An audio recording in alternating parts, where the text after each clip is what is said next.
ተኛ ጉዳይ ወራጫጭር ስፖርታዊ ጉዳዮቻችን እናምራለን። አብራችሁ እንድቆዩ የአክብሮት ግብዣችን ነው አድማጭ ተመልካቾቻችን።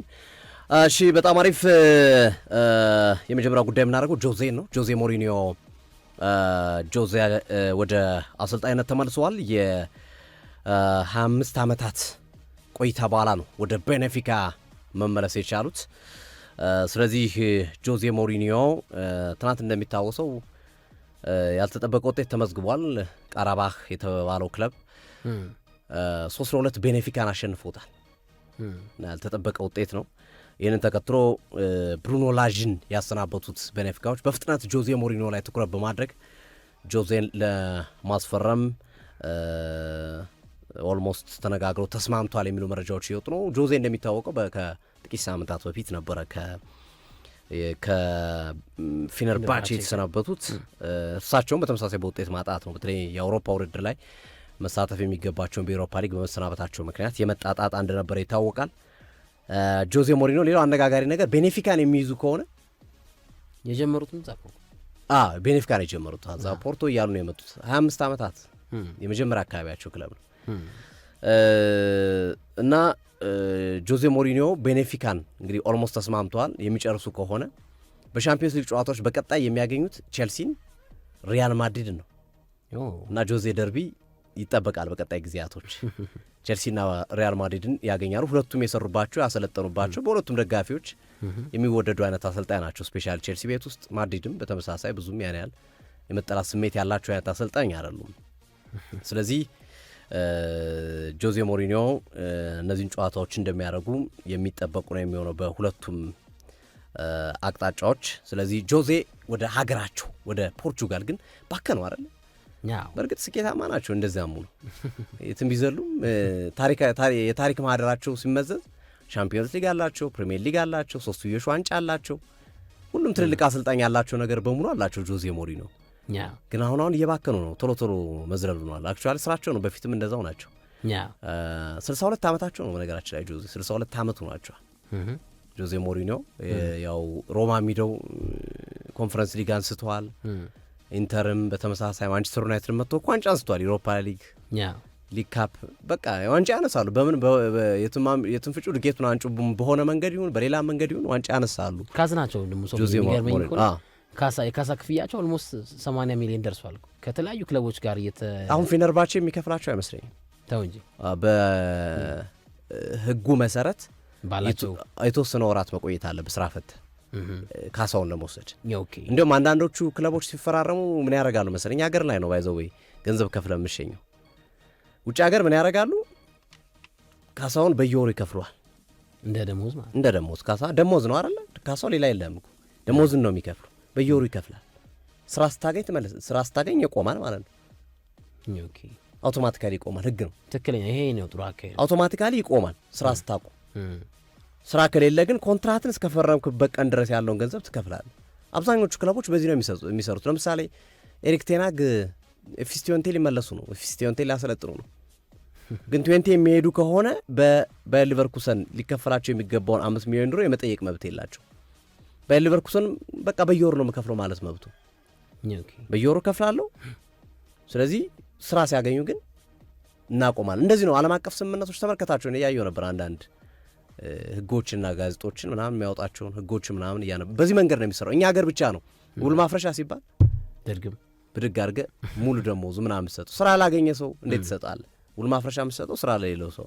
በዚህ ያህል ዓመት ቀጥሬ የነበረ እኔ በቀጠርኩ ዓመት አልፈልግም፣ በእኔ ፍላጎት ስላልፈለግኩ ገንዘቡን ግን ትወስዳለህ ብለህ ትሰጣለህ። ያንን ስትሰጥ ግን ስራ ካገኘ ያቆማል ማለት ነው። አውቶማቲክ ነው።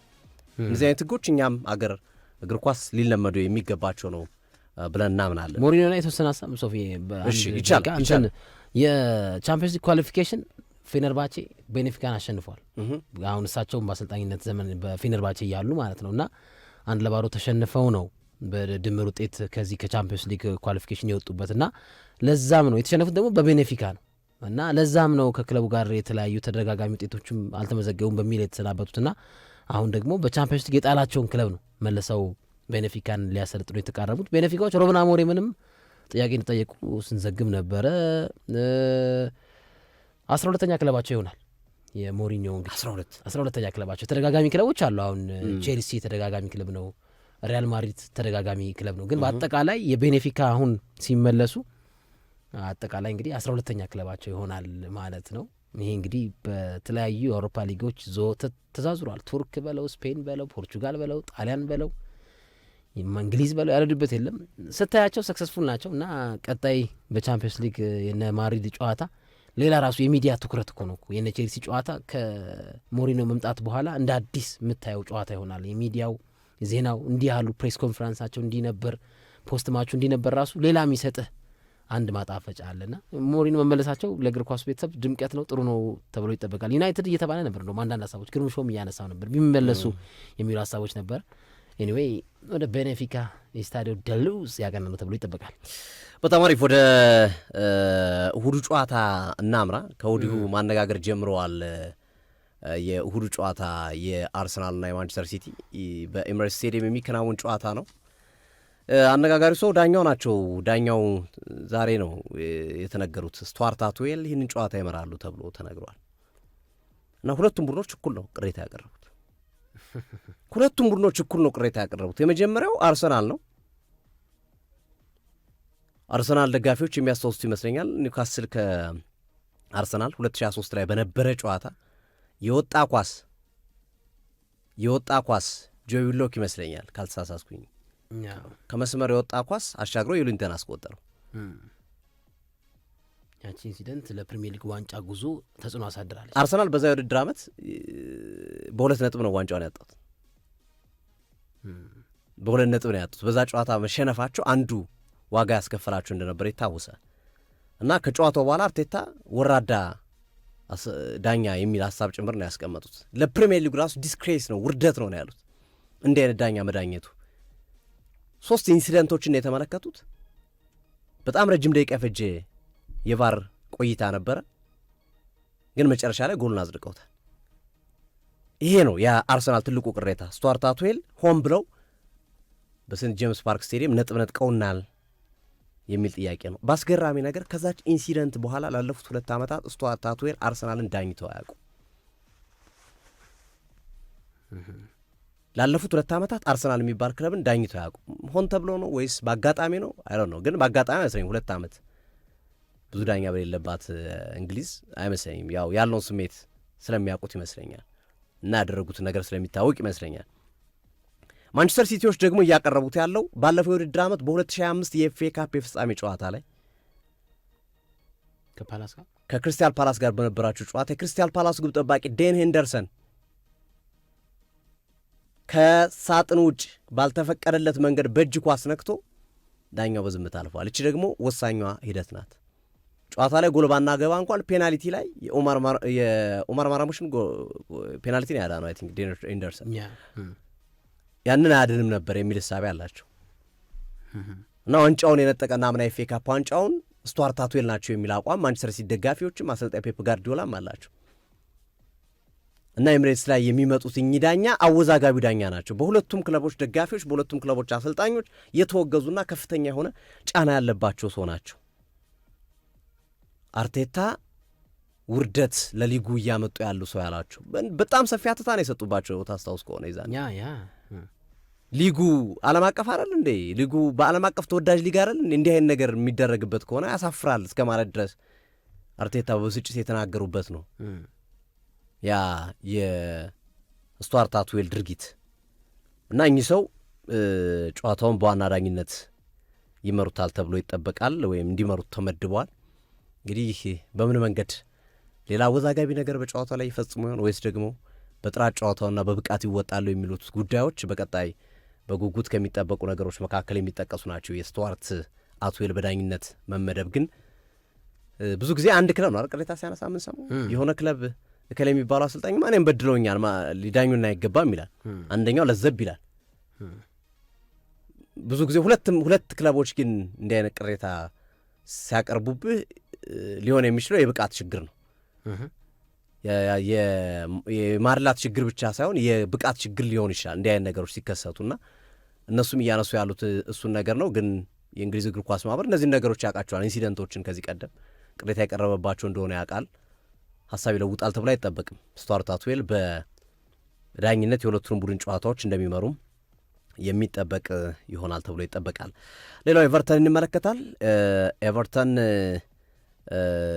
ተከላካይ መስመሩ ላይ ችግር እያጋጠመው ነው የሚገኘው። መርሲሳይድ ደርቢ ነው በነገራችን ላይ ቀጣይ ሳምንት በጣም ትልልቅ ጨዋታ ነው ያለው። በጣም ሲቲ ከአርሰናል፣ ቼልሲ ከማንቸስተር በጣም የሚገራርሙ ጨዋታ ነው ያለው። መርሲሳይድ ደርቢ ኤቨርተን ከሊቨርፑል፣ ሊቨርፑል ከኤቨርተን በጣም የሚገራርሙ ምርጥ ጨዋታዎች ናቸው በዚህ ሳምንት ያሉ እና ቡድኑ በቃ የግራ መስመሩ ላይ ተቸግሯል። አሰልጣኝ ዴቪድ ሞይስ ስራ የፈቱ ወይም ደግሞ ክለብ የሌላቸው ተጫዋቾችን እንዲያስፈርሟላቸው እየጠቀሱ ነው። ከእነዚህ ውስጥ ሰርጆሪ ጉሊዮን የቀድሞ ማንቸስተር ዩናይትድ የቶተንሃም ተጫዋች የሲቪያ፣ ሬናል ሎዲ በአትሌቲኮ ማድሪድ የምናውቀው ተጫዋች፣ እንደዚህ አይነት ተጫዋቾች እንዲመጡ ጥያቄ እያቀረቡ ነው የሚገኙትና ምናልባት ዴቪድ ሞይስ በዚህ በቀሩት ቀናቶች ተጫዋች በማስፈረም የግራ መስመሩን ለማጠናከርና የተከላካይ መስመራቸውን ይበልጥ ሶሊድ ለማድረግ የገጠማቸውን የጉዳት ችግሮች ለማከም ጥረት እንደሚያደርጉ ይጠበቃል። ዴቪድ ሞይስ ጥሩ ናቸው ከመጡ በኋላ በኤቨርተን ይሄ የወራጅነት ስጋቱን አስወግደውትለታል። ዘንድሮ መጥፎ አይደለም አጀማምራቸው። ዴቪድ ሞይስ እንግዲህ በመርሳይድ ደርቢ ምን ያሳዩናል የሚለው እሁድ የሚጠበቅ ነው። ዞሮ ዞሮ ግን ቡድኑ የተከላካይ መስመሩ ላይ ከፍተኛ ችግር እንደገጠመው እየተነገረ ነው የሚገኘው። ሌላው የቶማስ ፓርቲ ጉዳይ ነው በትልቁ ዛሬ የበርካታ መገናኛ ብዙሃኖች መነጋገሪያ ሆኖ እየተመለከት ነው የምንገኘው። ቶማስ ፓርቲ ትናንት ቪያሪያል ከቶተናም ጋር በነበረውና ቶተናም 1-0 ባሸነፈበት ጨዋታ ላይ ተጫውቷል። ከዛ ጨዋታ በኋላ ግን ከቡድኑ ጋር ወደ ስፔን ሳይሆን የተመለሰው ወደ ፍርድ ቤት ከፖሊሶች ጋር ወደ ፍርድ ቤት ነው ሄደው እና ወደዛ ሄዶ ቆይታ አድርጎ ነበረ። ፎቶዎችም እየተለቀቁ ተመልክቻለሁ። በቆይታውም የተነሳበትን ክስ ክዶ ተከራክሯል። አልፈጸምኩም፣ አላረኩም፣ የተሳሳተ መረጃ ነው የሚለውን ፍርድ ቤቱም ዋስትና ፈቅዶለታል። ቀጣይ ቀጠሮ ከ1 ዓመት በኋላ ኖቨምበር 2026 ቀጥሮታል። ከ1 ዓመት ከ1 ወር በኋላ ተቀጥሯል። በዋስትና መብቱ ስለተከበረለት ወደ ስፔን እየተመለሰ እንደሚገኝ የመረጃ ምንጮች እየጠቀሱ ይገኛሉ። ግን አጋጣሚ አይገርም ጨዋታው ለንደን ላይ መሆኑ ቀኑ እዛ መሆኑ ታስቦበት ነው ታስቦበት አይመስለኝም። ምክንያቱም ረጅም ናቸው እንዲህ አይነት ቀጠሮች። እሱ የተዘዋወረ አሁን ከ1 ወር ምናምን በፊት ወደ ቪያሪያል ፊክስቸሩ የሚወጣው በቅርብ ነው የቻምፒየንስ ሊግ። አዎ በቅርብ ነው የወጣው ፊክስቸሩ ራሱ። አጋጣሚ ነው። ትሬንት ሰምባ የትሬንት ጉዳይ ጉዳት የትሬንት ጉዳይ ትላንትና እንግዲህ የጡንቻ ጉዳት በእግሩ ላይ ጉዳት እንዳጋጠመው አይተናል እና ዳኒ ካርቫል ተቀይረው ገብቶ ነው እንግዲህ በቀይ ካርድ ሪያል ማድሪድ ያጣው። ግን ቢሆንም ግን ሎስ ብላንኮቹ አሸንፈዋል ማርሴይ እና ትሬንት በቀጣይ የኤል ክላሲኮ ጨዋታ ላይ ያመልጠው ይችላል ተብሏል። የማድሪድ ደርቢ ላይ ያመልጠው እንደሚችል ተገልጿል። ከዛ በተጨማሪ በአውሮፓ ቻምፒዮንስ ሊግም ሊቨርፑልን ሪያል ማድሪድ በሚገጥምበት የቻምፒዮንስ ሊግ ጨዋታ ላይም የመሰለፍ እድሉ አጠራጣሪ እንደሆነ ተገልጿል። ስለዚህ ለጃቪ አሎንሶ ሌላ ትንሽ ራስ ምታት ይሆናል። ዳኒ ካርቫል ቀይ ካርድ አይቷል። የአምናውን አይነት የካርሊቶን ቫልቬርድን ወደዚህ የመመለስ ምክንያቱም ቫስኩዌስም የለም ሰው በእነዚህ ጨዋታዎች ላይ የሪያል ማድሪድ የቀኝ መስመር ማጥቃት በተለይ ማጥቃቱ ይጎዳል ብዬ ያስባል። መከላከል ውስጥ ራሱ ትሬንትም ጥያቄ ስለሚፈጠርበት ግን ማጥቃቱ ግን ከበድ ሊል ይችላል ተብሎ ተነግሯል እና ትሬንት እነዚህ ወሳኝ ጨዋታዎች ሊያልፉት ይችላሉ ተብሏል። በጣም አሪፍ። ክቡራትና ክቡራን አድማጮቻችን ዛሬ 3000 ሜትር የሴቶች የፍጻሜ ውድድር አለ። 2 አትሌቶች የሚታሰፉበት እነ ሲምቦ ሎሚ ሙለታና ሲምቦ አለማየሁ 9 ሰዓት ከ57 ሲል እንግዲህ 7ኛ የፍጻሜ ውድድራችን ነው። ወርቅ ወፍ የለም። ከባድ ነው ይሄኛውም ከባድ ነው ይሄኛው በፍጹም የሚጠብቅ ምን ልንጠብቅ የምንችልበት ነሐስ የሚሆነ ብርም ቢያንስ ለሌሎች ግን ቀጣይ ቀናቶች በተለይ ቅዳሜና እሁድ 5000 ሜትር ወንድና ሴት 800 ሜትር ሴት ጽጌ ድጉማ እነዚህ 3 ውድድሮች ለሜዳሊያ በትልቁ የምንጠበቅባቸው ይሆናል። ዞሮ ዞሮ ለኢትዮጵያ መልካም እድል እንመኛለን። እሁድ ነው የሚጠናቀቀው ውድድሩ። ቅዳሜና እሁድ ያሉትን በቀጥታ እናስተላልፋለን ተጠባቂም ስለሆኑ ዛሬም በሚኖረን የፕሮግራም ሂደት ላይ በፕሮግራም አስታወቂያዎች የሚገልጹላችሁ ይሆናል ውጤቱን።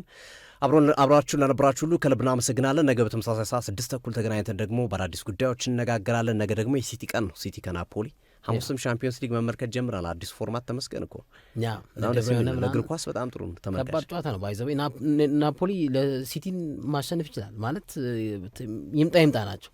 አሁን ዴብሮይነ አለ ራሱ ራስሙስ ሆይሉንድ አለ፣ ማክቶሚኒ አለ። ጥሩ ስኳድ ነው። ይፈትነዋል። አሪፍ ጨዋታ እናያለን ሐሙስም። በጣም አሪፍ። ክቡራትና ክቡራን አድማጮቻችን አብራችሁን ስለነበራችሁ ከልብ እናመሰግናችኋለን። የሰዓት አጋራችን እናት ባንክ ነበረ። መልክቶቻችሁ ይደመጣሉ። አሉ አፍሬውና ሶፎንያስ ነው አብረናችሁ ቆያን። ነገ በቀን ፕሮግራማችን 6:00 እንገናኛለን። ማታ ደግሞ በሻምፒዮንስ ሊግ ተጠባቂ ጨዋታዎች ሊቨርፑል ከአትሌቲኮ ማድሪድ፣ ባየር ሙኒክ ከቸልሲ ከ3 ሰዓት ጀምሮ እንገባለን። ቀጥሯችሁን ከእኛ ጋር አድርጎ መልካም ቀን ይሁንላችሁ። እንወዳችኋለን፣ እናከብራችኋለን። ይመቻችሁ።